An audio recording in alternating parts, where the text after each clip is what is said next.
And thank you all for coming. I went into a panic last night and thought nobody will want to come to this. So I'm really pleased that I've got an audience. I was thinking, well, maybe John. So anyway, it's great. Thank you. 7 keys to cultivating a really enjoyable practice. And actually, there are 2 handouts that are going to come round, and you can give them out now, so that you're going to use some of it during the session. So just looking at what this session is all about, you will discover how to gain more pleasure from your practice and how to grow from any difficulties that arise. And I do want to say, although your best teacher is your last mistake, and I hope you realise that, do we really appreciate when we do things well? And I think that often we worry about the things that don't go right, but we often don't really take on board how well we do. And I'd just like to hear from you if you think that's true. So people, often they can treat 50 patients, I'm saying 50, just as a number, and there's one patient who's going through a really difficult time. Do they think of the 49 that are doing really well? No, they're thinking of the one who's doing not so well. Is that true? Yep. So wouldn't it be good if we could also be feeling good and really appreciating how well we're doing for the other 49? And I think this is a problem for any health practitioners, by the way. I don't think this is just, I'm saying us, but the big us as acupuncturists. Maybe not everybody does feel that way as well. But a lot of medical practitioners, health professionals, have that same problem. So it's just one of the things, and I'm hoping that you're going to have some tools that you can really work on your stuff. That's my aim. Okay, so just a little bit about me. Why am I doing this session? Why have I called it 7 Keys? It's based on an article I wrote for the College of Integrated Chinese Medicine. We had a little magazine called Jingshen, and some of you who've practiced for longer might remember it. Yeah. And in Jingshen, I wrote an article, and it was called, it was 7 something about being a very effective acupuncture. So when I was thinking about this session, I took those 7 key areas because I put them down because they really seem to be key things that help a person to, if they can do all of those things well, then they probably are having a thriving practice, really enjoying their practice and really doing well. So that's why you've got the handouts, because we're going to go through those things. The other reason I'm doing it, I've been in practice, as Mark said, since the mid-1970s, and I've worried about patients, I've overworked, I've done all the things that make it difficult to really enjoy your practice. So please don't think I come from a place of perfection and I was there from the beginning and I've always been there or anything like that. I come from a place of going through all the stress and turmoil and difficulties that people can go through in their practices. Okay? Secondly, why are you doing this session? I'd just like to hear from a few of you. Some of you are practitioners who practice for quite a long time. Some of you may be more new practitioners. Some of you might not yet be practitioners. So just a show of hands to start with. How many of you, first of all, are not yet practitioners? Okay, so that's a few of you. Great. How many of you have practiced for just a little bit of time and kind of want some help? Okay, that's brilliant. And then how many of you have been in practice for quite a long time? And I haven't defined that. And I know that some people have been in practice for a very long time. Great. Okay, that's good. Thank you. Does anybody want to say anything about why they chose this session? And please don't feel you have to, but I'm interested to know. And everyone stays silent. Great. Okay. Oh, Beverly. Bev. So I've been practicing for 20 years. Yeah, long time. Trained at one of the best colleges in the world, yes. And I've been a researcher and an acupuncturist, Yeah. but I want to cut down on my research and I want to build up my Excellent. practice. Yeah. And so I just thought this would be very, very helpful for me at this time of my practice. Great. That's fantastic. Thank you. Thank you very much. And as you know, Beverly is the first person, not quite the first person, but almost first person to ever get a degree, a PhD in acupuncture. Yeah. Yes. I went into another lecture 5 minutes ago and looked at the whiteboard, and it's just complicated. This is not complicated. Good. I just want something like simple and direct, so I thought I'd Okay, I better make sure I do. I don't think you'll find it complicated. That's great. Okay. Anybody else? Great. Guilty of overworking and not enjoying it as much as I was. And it's very recently happened. And then when I was choosing the workshop, I was like, oh, yes, that. Yeah. And you're not alone. I mean, we are all, we know, passionate about acupuncture, but that doesn't mean to say it's always a smooth ride and we go through ups and downs of it. So please feel free to have difficulties as well. I think sometimes we feel bad if we're not just totally passionate all the time. And it is such a fulfilling thing to do that we can forget that it's Sorry, I'm trying to something. They've got an audio issue, which means they can hear you in the other room. Oh dear. Through the radio. Oh, what's happening? So I don't know. It's the hotel's system, and nobody seems to know how to operate it. Yes. So it depends whether everyone might need to kind of just shuffle forward. Yeah. And we'll have to do without the radio mic, I'm sorry to say. That's okay. Is that all right? Yeah, that's no problem. Yeah. It's not something. It's something that's. Oh, looks like he's coming along. It's out of our control. He looks like he knows what he's doing. Well, that's off. It's off now. They're just. We're abandoned. We're abandoning it. Yeah, we're going to abandon it. Sorry. Could you all come a little bit closer? Makes it cozier anyway. We had some trouble with Rebecca's talk, so.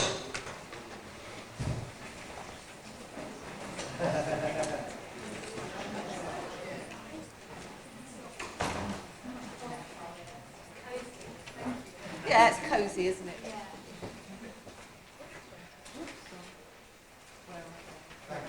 So this is the kind of thing I've gone through, worrying about patients, overworking, feeling that I'm not quite good enough. And I see this now with people. They've seen people that have been practicing for longer or have got more expertise in a certain area, and they feel like, should I send my patient to somebody else? When actually they do brilliantly. And I see people in the clinic who aren't qualified doing fantastic treatments, and they don't know how fantastic they are a lot of the time. Feeling alone and cut off from others, and I think that happens to people. You know, we're really cosseted throughout our time at the colleges and feeling kind of looked after, and then we do have to make sure that we get what we need later on and we don't feel alone. Feeling inadequate in knowledge and or skills, and you're here at the conference getting more knowledge and skills. And wrong kind of patients, I just put that in. Is that possible? But we do all have certain kind of people that we feel more in tune with, and certain kind we go for, and other people might go for another kind of patient. So there's all of that too.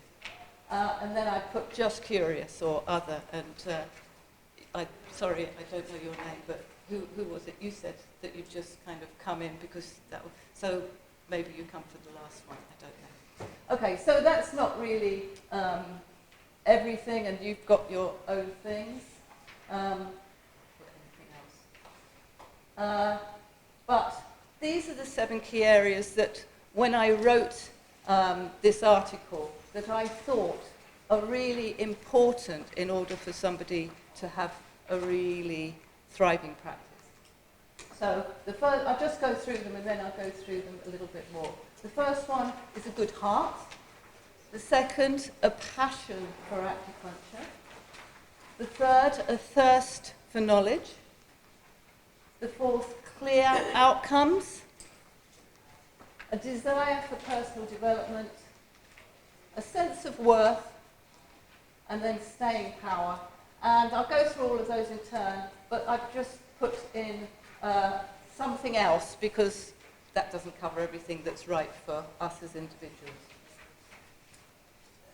And some of these areas might well overlap. Having a good heart might well overlap with how we develop ourselves, and kind of that comes with our development, perhaps. A desire for personal development, a thirst for knowledge can well overlap. So they're not just in the areas, they can be a number of areas. Okay, so you've got that in a pie chart, and I'm going to talk about each of these areas in turn, and you will have, you need a pen, or, yep, have you all got pens? We don't have pens always nowadays. Pardon? No. Sorry, I didn't warn you about that. Would you? Thanks. So you're going to mark your sheet with a tick, a cross, or you can have a question mark. So if you're not sure about something in one area, then you just put a question mark next to it. And, there's going to be, in any one area, there's so many different things that can be there that you can have good and bad all in one area. So you might think of particular things. So initially, you're going to choose more than one area that you're going to kind of think, this is a good area for me, this is an area that I really need to put a lot of work in, this is an area, I'm not quite so sure about it. But then we'll do an exercise working on one of the positive things and one of the things that we can improve. How's that sound? Okay?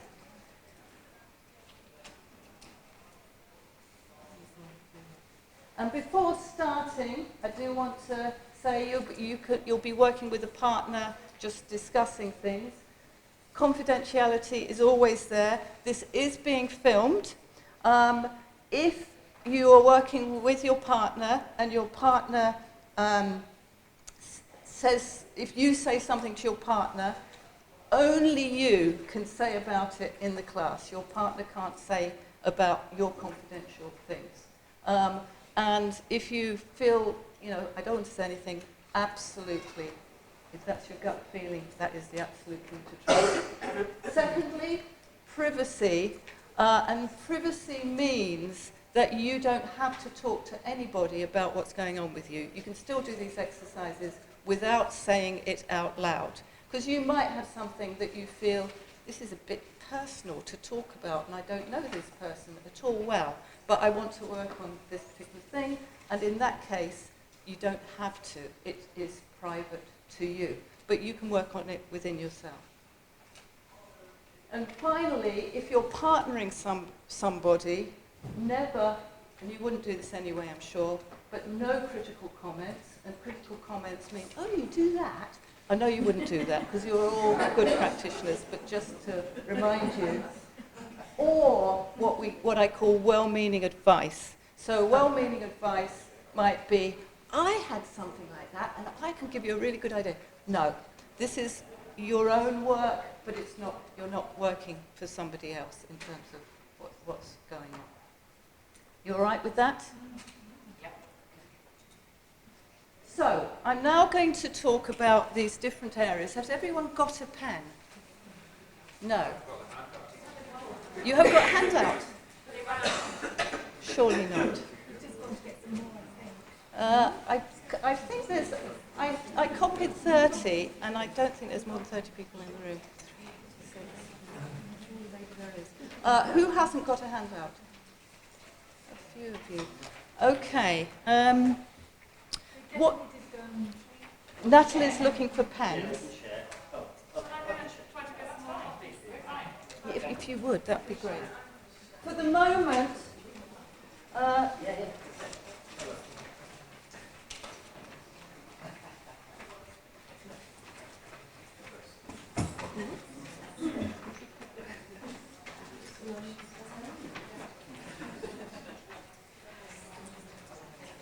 yes, that could be, that's not that simple.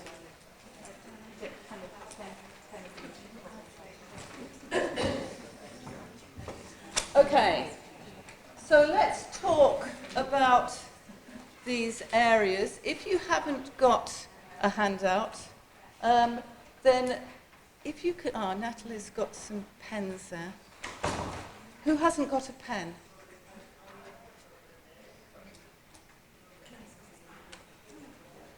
If you get a piece of paper and just draw a pie with 8 bits, that would be great.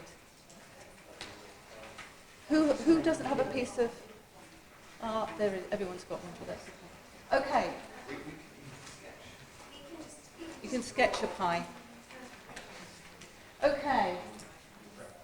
Now this thing, A Good Heart, this came from somebody who was once a very famous Chinese doctor. He's no longer alive. And his name was Dr. John Shen. And he worked in the States in New York, but he'd actually became a Chinese doctor in China. And he was an amazing doctor. He could take people's pulses and tell what was going on with them just by taking their pulses. And somebody said to him, what's the most important quality of a good acupuncturist? And he said, having a good heart. And I have to agree with him. Having a good heart is, that's what makes us want to do it. But there are some patients we have a good heart with slightly more than others, maybe. So this is about, do I have a good heart with everybody? So I'm sure to a lot of these, do patients trust and open up to me?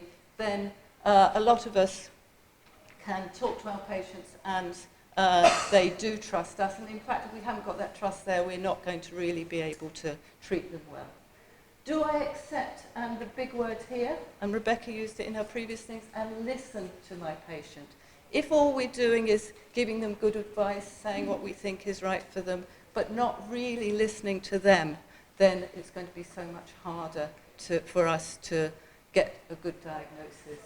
So do I accept them, because this is how they are, and do I listen to them?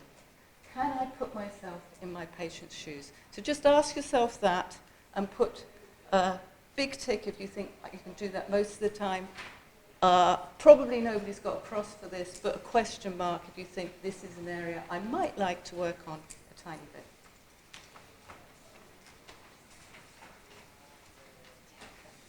And there's some exercises that you've got. I'm not going to go over these exercises, but there is a compassion exercise that you might use that will help with this as well. So that is on one of the handouts. Okay with a good heart? Next one, a passion for acupuncture. Sorry, I didn't mean to go straight past it. We'll go to that. Passion is contagious. We catch it. And so if we have it, our patients start having it too. And I think that's why so many people are very passionate about acupuncture when they have treatment. They catch it from their practitioner. So if we really do have a passion for acupuncture, then we are going to have a good practice. Our patients are going to want to come and see us. We're going to have, that just helps our practice to really thrive. And how do we show passion? What kind of things make you think about people having passion? Any thoughts? the way we talk, our body language, yep, the kind of things we do for our patients that are a bit special, yep, so the patient feels like this is really something amazing that this person is doing. So anything that is showing our enthusiasm is showing our passion, yep. Do you have that? The way you put out about your practice. It doesn't have to be loud, it can be nice and quiet. Be nice and loud, whatever. So put a tick, a cross, or a question mark. And there's an exercise that we'll see called the Appreciations Journal. On to the next one, a thirst for knowledge. And this is all about looking at whether we really kind of, have we got areas that we don't know anything about, and then are we actually doing something about it if we feel that we're not looking at those areas. So am I updating my skills? Am I making sure that everything that I need to do, I feel a need to do, or I feel a lack, I'm doing okay at that? And the reason why this is important is that we are going to get patients coming in with every kind of condition. Can we cope with those conditions? Are there missing pieces? And then the other one we talked about being only, do I really talk to colleagues? Do I have people I can be in contact with? Do I go to groups where I can talk about people? And a lot of you I know do. And knowledge is not just widening our skills, it's deepening our skills. Am I getting better at seeing? Am I getting better at my hearing and my feeling? So a thirst for knowledge is also a thirst that deepens our knowledge. You all got a sense of that one? And something we can do that's on the sheet, what have I learned today? Because every day we learn new things. And if we actually ask ourselves, what have I learned today? It really helps us to recognize and make aware of the fact we are learning things. And that's on the sheet. Number 4, clear outcomes. Are we confused, unclear, or lost? Or do we feel purposeful, flexible, and ready for all eventualities? Do I have a sense of the next treatment? And in terms of those things, that can overlap on the previous thirst for knowledge, because am I flexible and ready for all eventualities? We don't know everything, and we can never expect ourselves to, but we can get better at certain areas. So when I go into the treatment room, do I feel like I'm prepared for the next treatment? And it's always useful to, when you're in a treatment, at the end of the treatment, to write down your ideas for the next treatment. And I'm sure a lot of you do that, seeing nods there. So it's the big picture. Am I kind of ready in what I do in my practice overall? But also, do I have the smaller picture of the next patient and being ready for the next patient? And we're going to do a lot of the exercises based on something called perceptual positions. You won't know what that is at the moment, but it's what we're going to be doing. A desire for personal development. Probably you're here because of that. So you're probably people that do that. But just to think, am I looking after myself well? Am I looking after myself? We're very good sometimes at looking after our patients, and then we're not necessarily always quite as good. Some of you are, some of you are not at looking after ourselves. And I think in a career like this, in a profession like this, we have to be looking after ourselves too. And just thinking, do I nourish myself? How do I nourish myself? And a lot of you, I saw a lot of people doing Qigong this morning. A lot of you do yoga and other activities. Maybe you meditate. Maybe you've just got that lovely, nourishing family that you can be around. And that's what nourishes you, your children. But also, am I nourishing myself? Am I developing myself through my practice? do I feel that I'm always growing and changing because my practice is a learning practice? Does that make sense? Okay. There's an exercise for that. A desire for personal development. Next one is a sense of worth. Do we feel that we can really do this? So, do I value myself? And how do we show we value ourselves? Do we undercharge? Some people do. Or do we charge what is right for the area? Do we let people off? Do we go out of our way to do things for our patients when actually we might kind of get them to come to us rather than we go to them all the time? And by that I mean, do we make sure that we stick to certain times, certain days? I often see people kind of scattering their treatments a little bit, and then they get exhausted. Making sure that you have time for yourself as well as for the patients. Do you have contracts with your patients? Do the patients know that you expect them to come at a certain time, that if they don't come, that you will charge them? It doesn't have to sound officious, but do you make sure that you are clear about the areas of your practice in terms of having a contract? And there is an acceptance exercise there. And you can say, do I accept this thing? And if you don't, you can say, do I accept that I'm not accepting this part of myself? So we can have acceptance of the things we don't accept. And number 7, for those who've been doing acupuncture for a long time, they're probably here already. They're already staying power. But if you're just starting, you really do need staying power. Are you in for the long haul? So we can have times that, the initially starting out in practice is obviously going to be the steepest learning curve, the most difficult time. But then do we take this through with determination? If we're sitting by the phone, do we just kind of say, okay, I'm going to stay here, going to show that I am going to stay with it rather than just kind of giving up. If our patients don't come initially, we find ways to get those patients to come. And with all of those other qualities, that helps the staying power. Have we got commitment to what we're doing?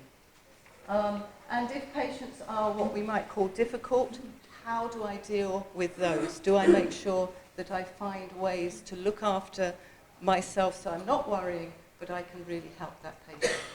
So those help us to be in for the long haul. And I would say, if we really enjoy our practice, then we're never going to burn out, because that's what happens if we don't enjoy our practices. So we don't want to burn out. We want to kind of just can't feel totally fresh all the time, but really want to feel like we can go into our practice even after we've been practicing for 10 years or more and still feel fresh about doing it. There's a saying, this comes from NLP, there's no failure, only feedback. So when things go wrong, we can use that as feedback to how we could be different with our patients or how we could change things. So the final one is anything else that you can think of that might be important. And the question you can ask yourself is, say it to yourself now, am I 100% satisfied with everything about my practice? Say it to yourself now. And see what comes up. You waved your hands. Was that because you are? Worryingly, almost. Oh, that's very good. I like that. That's my problem. Well, that's not a problem. Okay, so that question, am I 100% satisfied, will often bring up lots of other things that are happening. So if you've got something, just make a little note of something else. Okay, so by now you should have around the edge a tick cross or a question mark for each of those areas. Right, okay, so far so good. So, what I'd like you to do now is find a partner, so person sitting next to you, probably, and I'm going to ask you just to take a few minutes to discuss the area that you feel very positive about and something you might like to work on. Remember, privacy is fine, so please stay private about anything you don't want to talk about. And come up with can you just, you're too keen going ahead of me. Can you come up with one thing that you're going to work on and one thing you're going to feel really good about? And it's a good idea to have something that actually happened to you for that particular area. So go to an area you think is slightly less positive and find something. Now don't go for the very worst thing in the whole world. Find something that is, you know, just a little bit off that you could work on. Okay?